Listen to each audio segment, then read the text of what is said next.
Hi, folks. One of the main things that a speech and language pathologist does, I happen to be one, is, as you might imagine, help with the acquisition of language, and specifically with the acquisition of vocabulary.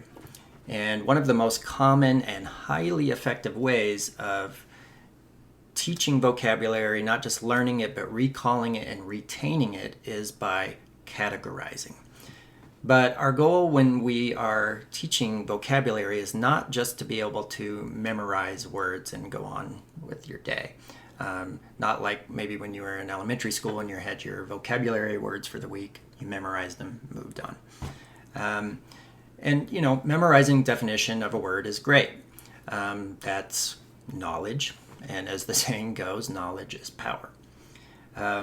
But there is a quote that is much better, a very famous quote by Albert Einstein, and it says that that imagination is more important than knowledge. And this is a quote that was very true then, and it just keeps getting more true. We'll talk about why that is a little bit later. The entire quote goes, "Imagination is more important than knowledge, for knowledge is limited, whereas imagination embraces the world, stimulating progress and giving birth to evolution." So look, there's nothing wrong with giving knowledge. Knowledge is great.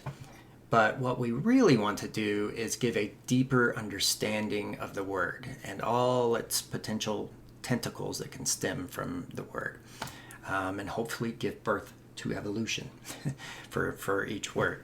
And so, when a person memorizes a word, it can be easier to forget this word if it just kind of sits by itself somewhere in the brain with no tentacles. But if it has these tentacles, there are many more ways to be able to not just remember the word, but to have a much deeper understanding of it. It becomes more than a word. It becomes a tool for creative and critical thinking. So let's go back to Einstein for a minute. Einstein famously did a lot of thought experiments. This is just kind of a more scientific way of saying he used his imagination quite a bit.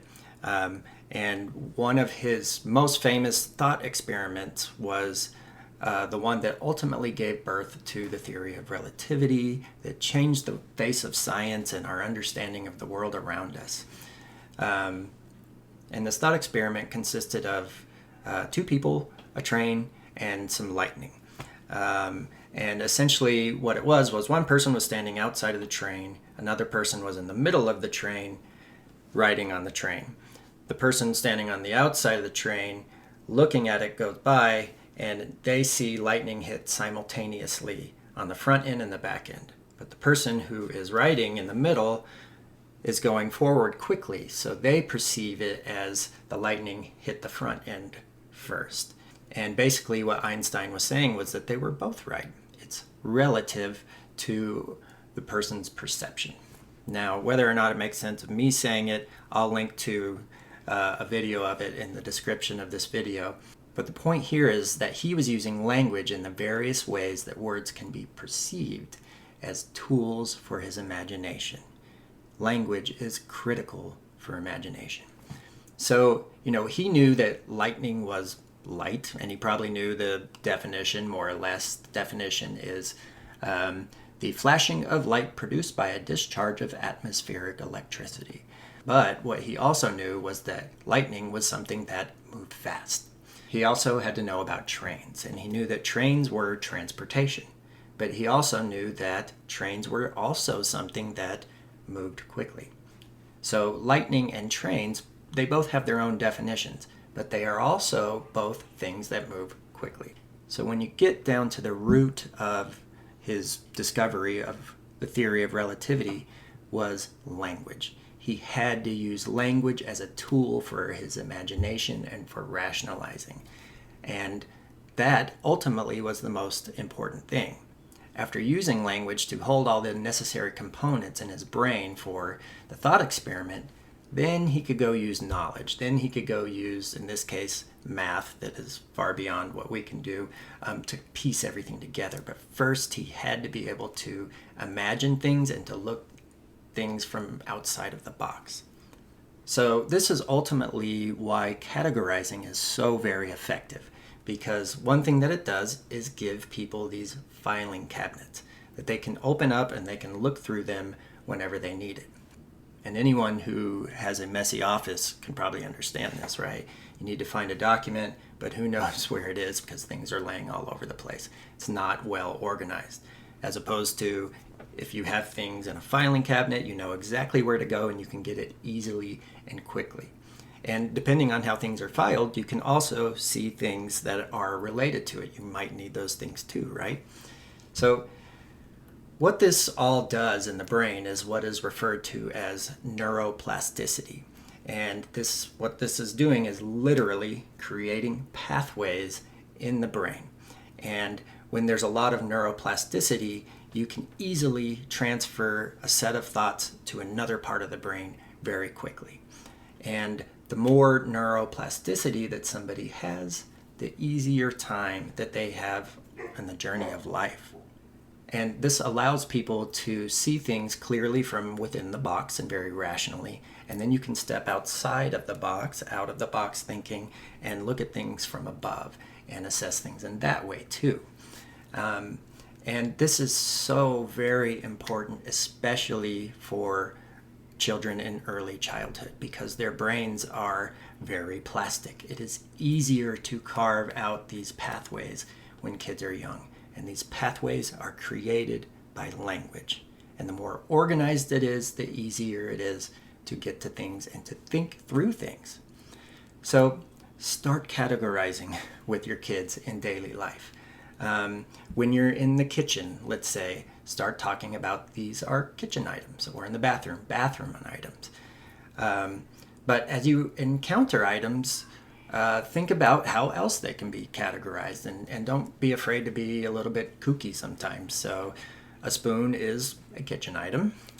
It's also something that you eat with, but it can also be an instrument, right?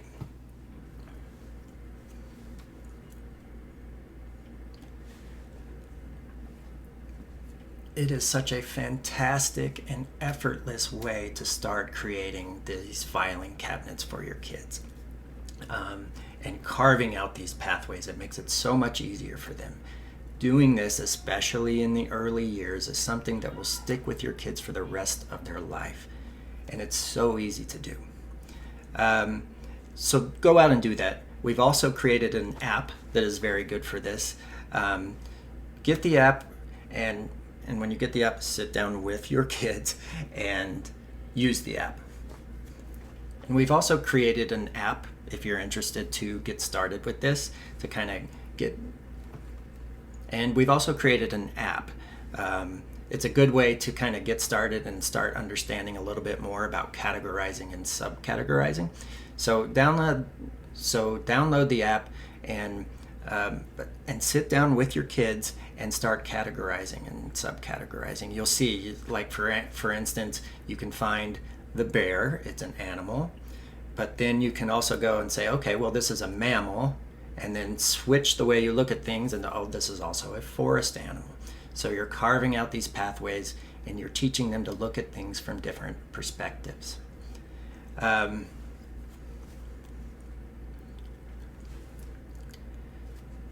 So as you go forth throughout your day, don't just think about words as knowledge. Think of them as the amazing tools that they are. They're literally tools. So as you go forth throughout your day, don't just think about words as knowledge. Think of them as the amazing tools that they actually are.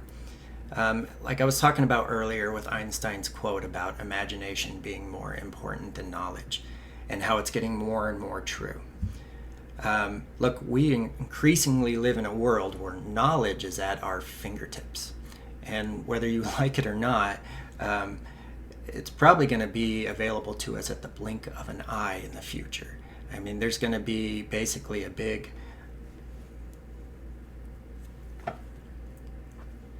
So as you go forth, don't just think about words as knowledge. Think of them as the amazing tools that they are for creative and critical thinking. You know, earlier I was talking about how Einstein's quote, "Imagination is more important than knowledge," is more true now than it was even when he said it. And this is because knowledge is increasingly becoming available to all of us at our fingertips, right? And like it or not, eventually it's probably going to be available to us at the blink of an eye. Knowledge is going to be available for everybody. Anybody who can plug information into the internet on a computer can have knowledge. But what a computer can't do is use its imagination. That is solely, but what a computer can't do is use imagination.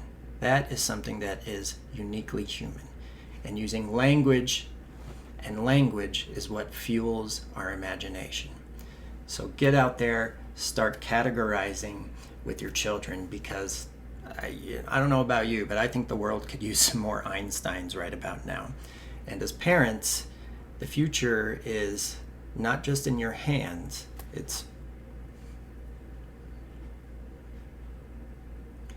So get out there and start categorizing with your children, because I don't know about you, but I think the world could use a few more Einsteins these days.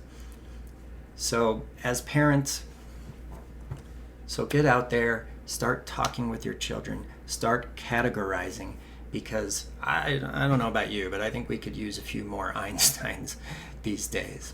And as parents, this future so get out there and start talking with your children and start categorizing with your children, because I don't know about you, but I think the world could certainly use a few more.